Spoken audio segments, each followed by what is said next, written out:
কখনো ব্যাংকে যাননি অথচ পেয়েছেন লাখ টাকার লোনের নোটিশ। সেই ঋণ আবার নেওয়া হয়েছে ৮ বছর আগে। এমনটাই ঘটেছে জয়পুরহাটের কালাই উপজেলায়।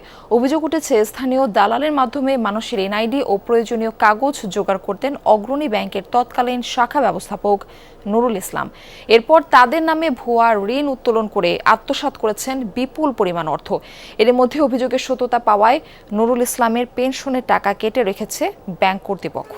বাংলাদেশের প্রথম 5D AI ইনভার্টার যুক্ত সর্বোচ্চ বিদ্যুৎ সাশ্রয়ী যমুনা এয়ার কন্ডিশনার।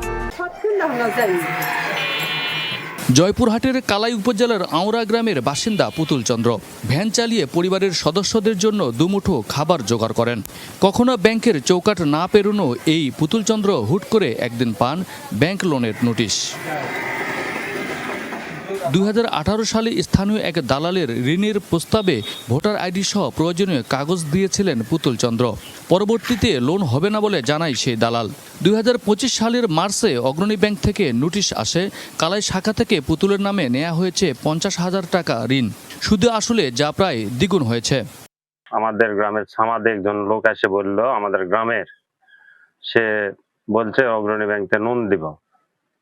দেওয়ার পর আমার ভোটার আইডি কার্ড, কাগজপাতি এবং আমার ছবি বাজার থেকে নিয়ে যায়। 5-6 মাস পর বলে এখন নুন টন হবে না, এগুলা বন্ধ আছে, আমি পরবর্তী এগুলা দেখবো বাবা। আওড়া গ্রামের আরও অনেকেই পুতুলের মতো নোটিশ পেয়েছেন, অথচ তারা কেউই ব্যাংক থেকে ঋণ নেননি।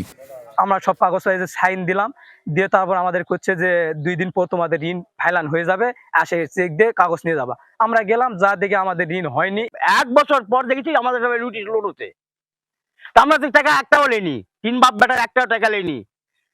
ওই আমার ভাগনাও 1 টাকা লেনি, ওর কাছেও নোটিশ আছে। নোটিশ আসে তো ওই বলেছে তোমাকে লোন আছে। তখন তো আমাদের শুনে তো মাথা ঘুরে গেছে যে আমাদের লোন নেই, কিছু নেই। আমরা কাগজ নিয়ে যাই, কাগজ আমাদের ফেরত দিছে।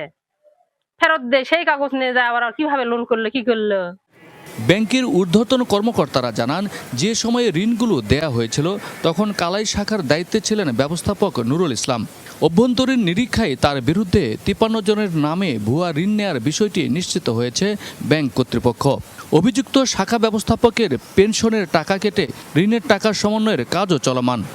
2017-18 সালে তৎকালীন ব্যবস্থাপক কৃষি বিতরণে একটু কারচুপি করেছিল, তা আমাদের অভ্যন্তরীণ নিরীক্ষায় 2019 সালে ধরা পড়ে এবং সেই প্রেক্ষিত থেকে আমরা ওই ব্যবস্থাপকের পেনশন থেকে আমার টাকা কেটে রেখেছি। ভুক্তভোগীদের অভিযোগ, স্থানীয় দালালের মাধ্যমে গ্রামের সরল মানুষের ভোটার আইডি ও কাগজ সংগ্রহ করতেন নুরুল ইসলাম। এরপর তাদের নামে ব্যাংক থেকে ঋণ উত্তোলন করতেন। 2019 সালে চাকরি থেকে অবসরে যান অভিযুক্ত নুরুল ইসলাম। এসব বিষয়ে ক্যামেরার সামনে কথা বলতে রাজি হননি নুরুল ইসলাম। মোবাইল ফোনে জানান, ঋণ আদায়ের চেষ্টা চলছে। আমরা লোন দিয়েছি, আদায় আমরা সবাই মিলে করেছি। তাদের কাছে সময় নিয়েছি, ইনশাল্লাহ আমরা জুলাইয়ের মধ্যে সম্পূর্ণ লোন আদায় করতে সক্ষম হবো ইনশাল্লাহ। 100-এর মধ্যে 75% আদায় হয়েছে, এখন 25% আছে। এটা জুলাইয়ের মধ্যে আমাদের আদায় হবে। নুরুল ইসলামের বিরুদ্ধে অভিযোগ তদন্ত করে দ্রুত আইনানুগ ব্যবস্থা গ্রহণের দাবি ভুক্তভোগীদের। আব্দুল আলিম, যমুনা নিউজ, জয়পুরহাট।